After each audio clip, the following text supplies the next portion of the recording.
Hello, everyone. Happy Monday. Welcome back to Ask Amy. I have a question here from Alisia, who says, I've been diagnosed with OCD, anxiety, and PNES, which is stress-induced, anxiety-induced seizures. She says, since March of 2017, I've been struggling with dizziness caused by excessive stress. I've been told once the stress is gone, the symptoms will subside. The symptoms are so bad that I've been unable to get out of the apartment. To be honest, the dizziness and seizures scare me. I'm afraid of falling over or having a seizure while I'm out. I can be unconscious for anything up to 15 minutes, and this makes me feel vulnerable.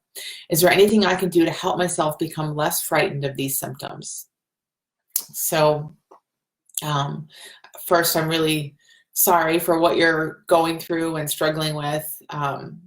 As a person who's had a lot of anxiety in my past, I get it, and it's really not fun to feel afraid of life, and I think that's ultimately what anxiety is we all feel stuff. We all think and feel and have physical sensations, and maybe not to the point of seizures, but we all experience feelings.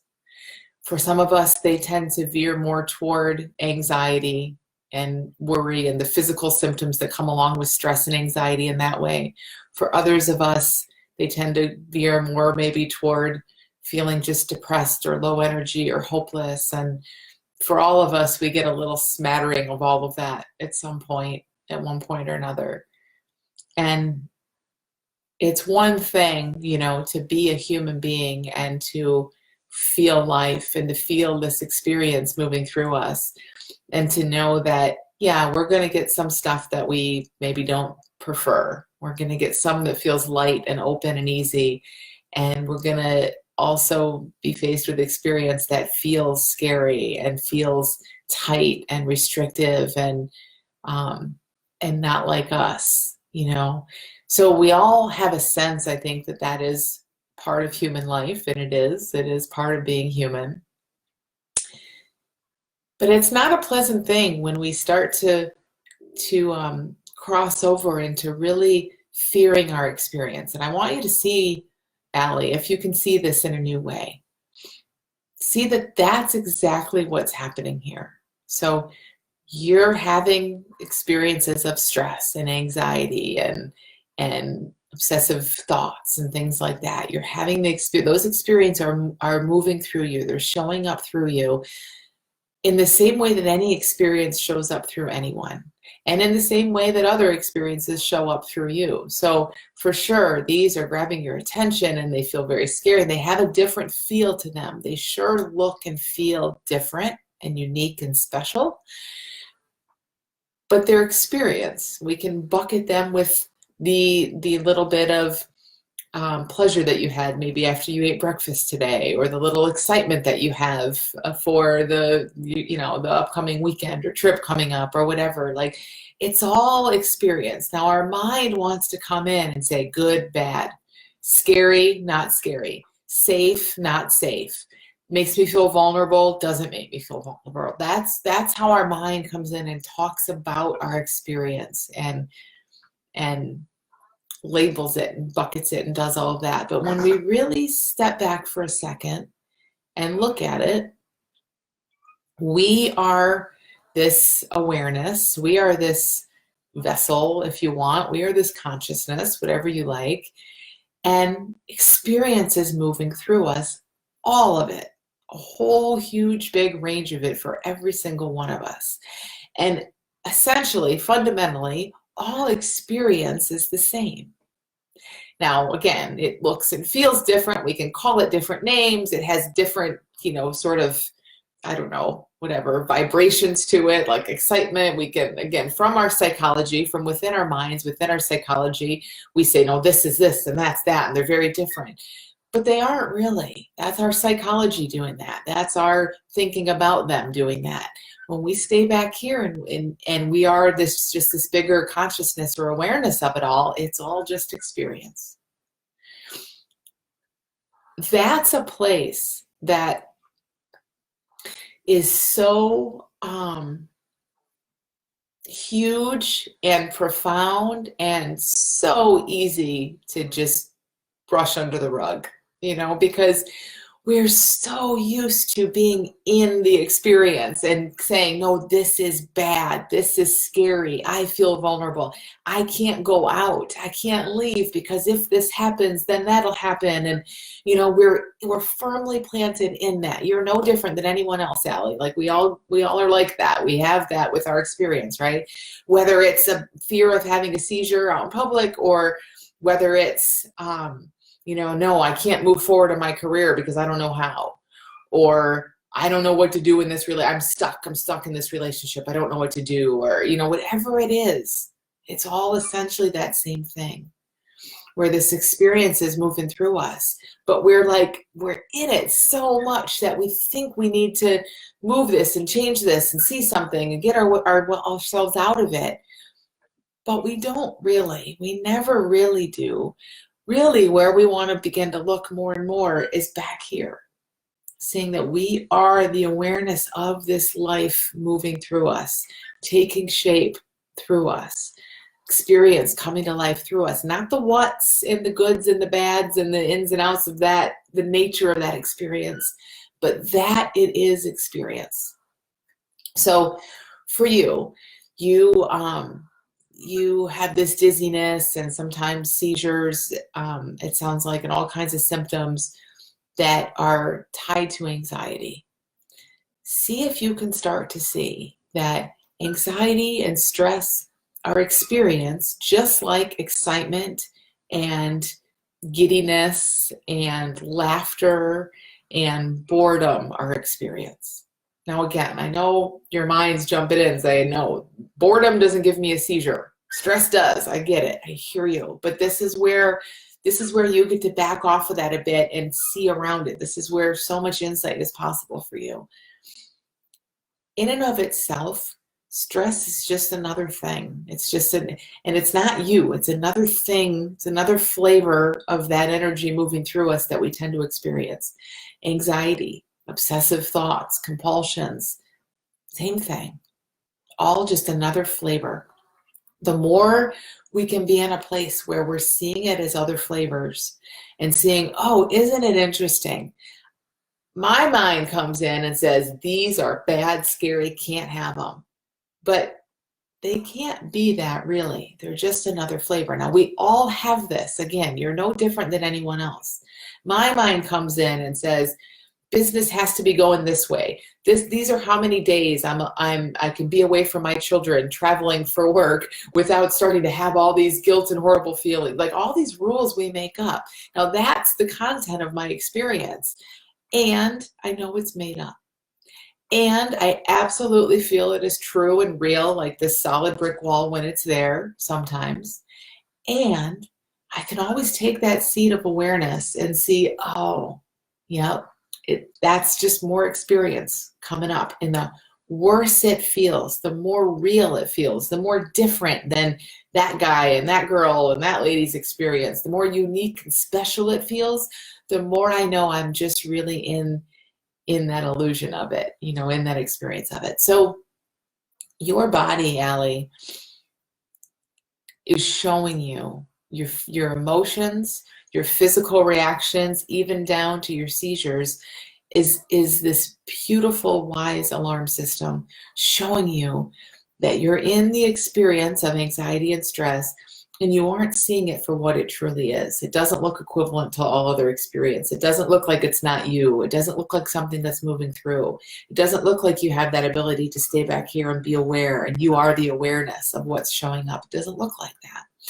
Now, so wisdom brings things to life to get our attention, to show us this more and more. First, it brings a feeling of fear or disease or uneasiness in any way. Now, when you say, you talk about stress and that this is all stress induced, and if you can, and the people have told you once the stress is gone, the symptoms will subside. Well, that's absolutely right, because the symptoms are just showing you that stress is there and you're taking the stress as truth. You're caught up in the stress innocently. So That's true, but see, I get how that can feel not all that helpful, because then we get ourselves still in thinking, saying, oh my gosh, now my stress is a problem. I need to get rid of the stress, because when the stress is gone, I won't have the seizures. Well, not really. I mean, yes, but that can just create more stress, right? Like, now how do I get rid of my stress so I quit having seizures?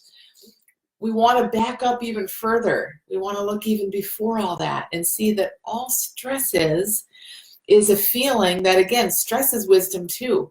Stress is showing us, oh, there's thought moving through, and it doesn't look like thought to me. It looks like a solid brick wall of truth. It looks like it's me. It looks like it's my life making me feel this way. You know, it looks like my seizures. Now your seizures become more of another source of stress, not just an effect of the stress, but a source of the stress.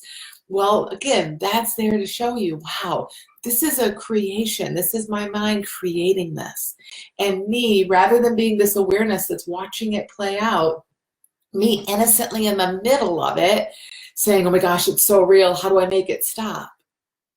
Well, you were never going to make it stop from sitting in the middle of it, batting at it, you know, saying, go away, stop, leave me alone. That's not how it stops. How it stops is we come back here and we get to see around it more and more.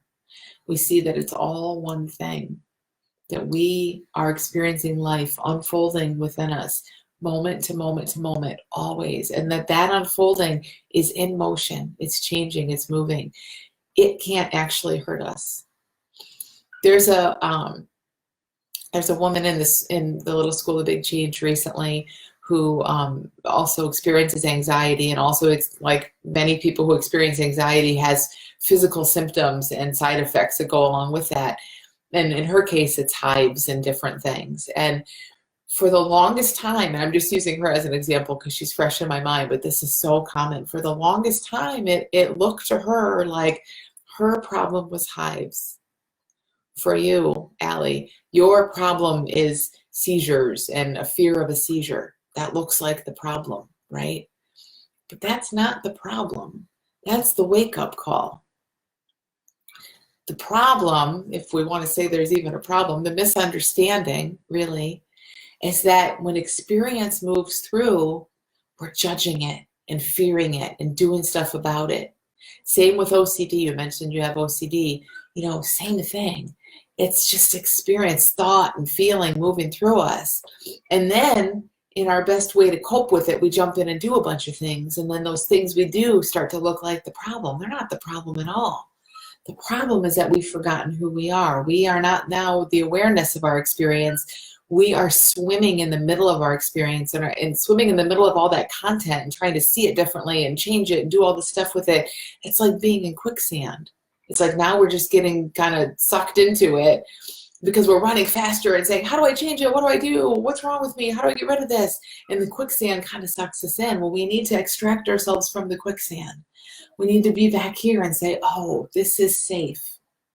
Now, I totally get, Allie, that given that you've maybe, I don't know if this has even happened to you, I'm sure it has at some point, but given that it really looks to you like a distinct possibility that if you leave the house, you might possibly get really anxious and you might possibly have a seizure and you might possibly be unconscious for up to 15 minutes, as you say, and that feels vulnerable.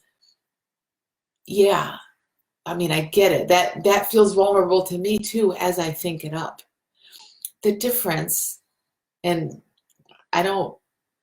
please hear this with compassion. I really do feel for where you are. The difference is that for you and your mind, because this has happened before, maybe because there's some letter diagnosis attached to it, I don't know, it feels really, really real and true to you. And to someone who maybe hasn't been through that, they can say, yeah, sure, that could happen, but it doesn't feel so real and true for me. And what I want you to see is that the future, like, we have no idea ever what's going to happen. Even if someone says this is extremely likely for you, you still have no idea if it's ever going to happen or what it's going to be like when it does happen. No clue. What you're actually reacting to and fearing and what's keeping you in your house and keeping your life very small is an image of it. A picture, a mental picture of, oh my gosh, then it would be like this, and then I would feel this, and then this would happen. It's our imagination. 100% of the time. That's all anxiety ever is. It becomes real. It becomes a real, visceral, actual physical experience for us. But what we're reacting to is our imagination, a created fear in our minds that just looks, and we forget that we've thought it up. It seems like it's happening, and before we know it, we're so in it that we are feeling things that are consistent with it happening.